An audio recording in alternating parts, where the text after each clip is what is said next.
వ్యవసాయంపై ఎక్కడ చర్చ పెట్టినా రావటానికి సిద్ధమని బీఆర్ఎస్ వర్కింగ్ ప్రెసిడెంట్ కేటీఆర్ స్పష్టం చేశారు. రేవంత్ రెడ్డి సవాల్ను తాను స్వీకరిస్తున్నానని తెలిపారు. తెలంగాణకు ఎవరు ఏం చేశారో చెప్పేందుకు రెడీ అని బీఆర్ఎస్ కార్యనిర్వాహక అధ్యక్షుడు సీఎం రేవంత్కు 8వ తారీఖున సోమాజిగూడ ప్రెస్ క్లబ్లో చర్చ పెట్టుకుందాం రమ్మన్నారు. రేవంత్ రెడ్డికి దమ్ముంటే సోమాజిగూడ ప్రెస్ క్లబ్కు రావాలంటూ సవాల్ విసిరారు బీఆర్ఎస్ వర్కింగ్ ప్రెసిడెంట్ కేటీఆర్. ఈ అంశంపై లోతైన విశ్లేషణ అందిస్తారు మా ప్రతినిధి ప్రవీణ్.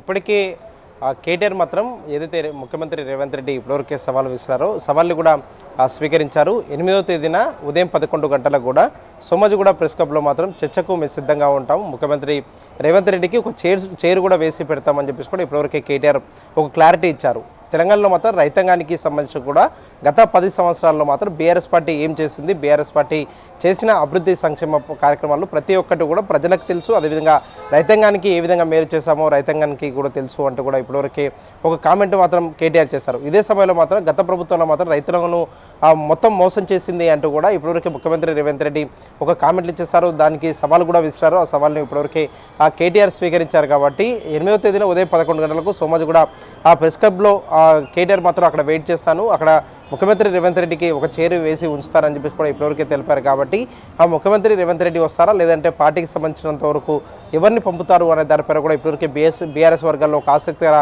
చర్చ అయితే జరుగుతుందని చెప్పుకోవచ్చు. తెలంగాణలో మాత్రం తెలంగాణలో బీఆర్ఎస్ ప్రభుత్వం ఉన్న సమయంలో మాత్రం రైతు బంధు, రైతు బీమా, రైతులకు సంబంధించిన ప్రతి అంశంపైన కూడా స్వయంగా కేసీఆరే చర్చించి రైతులకు సంబంధించిన ప్రతి అంశంపైన కూడా నిర్ణయం తీసుకునేవారు. రైతాంగానికి ఆదుకున్నది గతంలో ఏ పార్టీ కూడా ఆదుకోలేదు. కానీ బీఆర్ఎస్ 10 సంవత్సరాల అధికారంలో ఉన్న సమయంలో మాత్రం ఆదుకుంది రైతాంగాన్ని అనే దానిపైన కూడా ఇప్పటివరకే ప్రజలందరికీ తెలుసు. ఇదే విషయాన్ని కూడా ప్రజలకు తెలియజేయడానికి మేము ఆ బీఆర్ఎస్ నేతరము ఎక్కడ ఎలాంటి చర్చ పెట్టినా కూడా చర్చకు సిద్ధంగా ఉంటామని చెప్పేసి కూడా ఇప్పటివరకే కేటీఆర్ మాత్రం ఒక సవాల్ విసిరారు. కొండారెడ్డిపల్లె కావచ్చు, అదేవిధంగా సిరిసిల్ల, సిద్దిపేట, దాంతోపాటుగా గజ్వేల్, ఎక్కడైనా ఏ ప్లేస్లో అయినా కూడా డేట్ మీరు చెప్పినా సరే మేము రమ్మన్నా సరే అనే విధంగా కూడా ఒక హాట్ కామెంట్లు అయితే చేశారని చెప్పుకోవచ్చు. ఎందుకంటే ఇప్పటివరకే తెలంగాణలో బీఆర్ఎస్ పార్టీ చేసిన అభివృద్ధి సంక్షేమ కార్యక్రమాలు కూడా ప్రజలకు ఏ విధంగా అందాయి, ఆ సమయంలో మాత్రం ప్రజలు ఏ విధంగా సంతోషంగా ఉన్నారు, కాంగ్రెస్ పార్టీ అధికారంలోకి వచ్చిన తర్వాత మాత్రం 18 నెలల్లో కూడా ఏ విధంగా ప్రజలకు ఇచ్చిన హామీలు కూడా నెరవేర్చుకోలేకపోతుంది అనే దానిపైన కూడా ప్రజలందరికీ తెలుసు.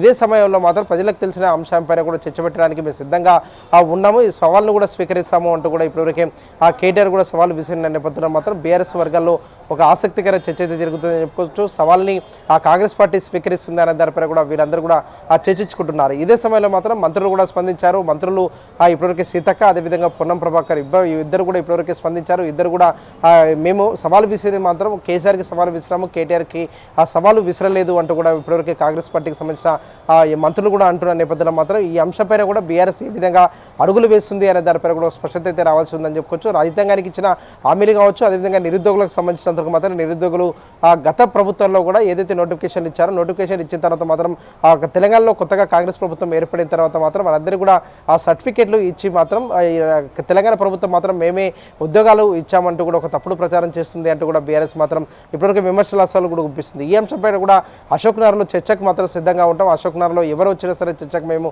ఆ బీఆర్ఎస్ నుంచి మేము వస్తామని చెప్పేసి కూడా ఇప్పటివరకు ఒక సవాల్ అయితే విసురుతున్నారు. తెలంగాణలో మాత్రం ప్రజెంట్ అయితే ఒక సవాళ్ళ రాజకీయం నడుస్తుందని చెప్పుకోవచ్చు. ఈ సవాళ్ళ రాజకీయానికి ఎక్కడ దానికి దారి తీస్తుంది అనే దానిపైన కూడా స్పష్టత అయితే రావాల్సి ఉందని చెప్పుకోవచ్చు. ఒక పక్క అధికార ప్రతిపక్ష పార్టీల మధ్య ఆ మాటల యుద్ధం కొనసాగుతుంది. కాబట్టి ఈ మాటల యుద్ధం కొనసాగుతున్న సమయంలో మాత్రం గత ప్రభుత్వంలో ఏమి చేశామో నేను ప్రజలకు వివరిస్తాము, అదేవిధంగా 18 నెలల్లో కూడా కాంగ్రెస్ పార్టీ ప్రజలకు ఏమి చేసిందో వివరించాలి అంటూ కూడా ఇప్పటివరకే సవాళ్ళ పర్వం అయితే కొనసాగుతుందని చెప్పుకోవచ్చు.